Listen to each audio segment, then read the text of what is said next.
నమస్తే, welcome to Andhra Prabha. BC reservation bill ఆమోదం పొందేందుకు కలిసి రావాలని అన్ని రాజకీయ పార్టీలకు సీఎం రేవంత్ రెడ్డి పిలుపునిచ్చారు.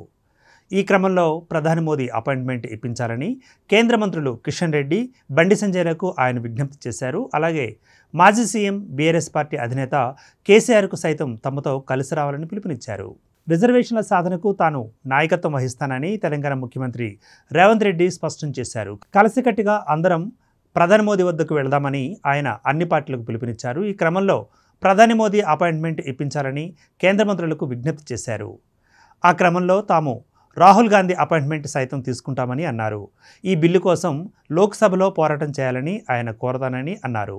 ఇక బీఆర్ఎస్ అధ్యక్షుడు తెలంగాణ మాజీ సీఎం కేసీఆర్ సైతం కలిసి రావాలని కోరుతున్నట్లుగా సీఎం రేవంత్ రెడ్డి చెప్పారు. ఇక వివాదాలకు తావు లేకుండా బలహీన వర్గాలకు న్యాయం చేయాలని ఆయన పిలుపునిచ్చారు.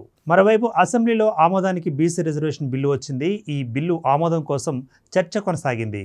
ఈ సందర్భంగా సీఎం రేవంత్ రెడ్డి మాట్లాడుతూ 42% బీసీ రిజర్వేషన్లు పెంచాలని నిర్ణయించి ఈ బిల్లు పెట్టినట్లుగా పేర్కొన్నారు. అలాగే రాజకీయంగానూ బీసీలకు 42% రిజర్వేషన్లు ఇస్తామన్నారు. బీసీలకు రిజర్వేషన్లపై పార్టీలకు అతీతంగా ఐక్యంగా ఉన్నారని సీఎం రేవంత్ రెడ్డి తెలిపారు. 1979లోనే ఈ రిజర్వేషన్ల కోసం మండల్ కమిషన్ వేశారని గుర్తు చేశారు ఆయన. మండల్ కమిషన్తోనే బీసీ రిజర్వేషన్లకు చట్టబద్ధత అని ఆయన గుర్తు చేశారు. కులగణన, బీసీ రిజర్వేషన్ల ప్రక్రియ ఏడాదిలోపు పూర్తి చేస్తామని ఆయన చెప్పారు. రిజర్వేషన్లపై కేంద్రం అంగీకారం కోసం పోరాడతామని వెల్లడించారు. తెలంగాణలో 56.36% బలహీన వర్గాలు ఉన్నాయని వివరించారు.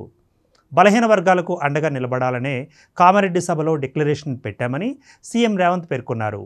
లోక్సభలో ప్రతిపక్ష నేత రాహుల్ గాంధీ చెప్పినట్లుగానే తెలంగాణలో కులగణన చేపట్టామని అన్నారు.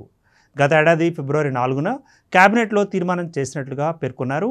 తొలి దఫా సర్వేలో పాల్గొనని వారికి మరో అవకాశం ఇచ్చామని అన్నారు.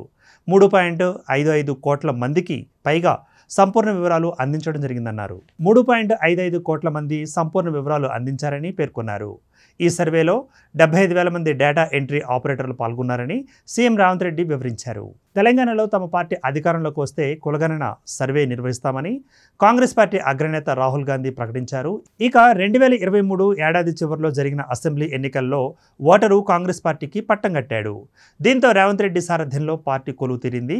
ఈ నేపథ్యంలో 2025 ఏడాది ప్రారంభంలోనే రేవంత్ రెడ్డి ప్రభుత్వం కులగణనను చేపట్టింది. అయితే ఈ సర్వేలో బీసీల శాతం తగ్గిందంటూ ప్రధాన ప్రతిపక్షమైన బీఆర్ఎస్ పార్టీ ఆరోపించింది. అంతేకాకుండా ఈ సర్వే అంతా తప్పుల తడకగా ఉందని అభివర్ణించింది. ఇక ఈ విమర్శలను రేవంత్ రెడ్డి ప్రభుత్వం బలంగా త్రోసిపుచ్చింది.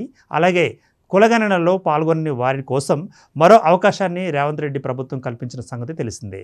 తర్వాత ఏం జరగనుందో వేచి చూద్దాం. Keep watching Andhraprabha.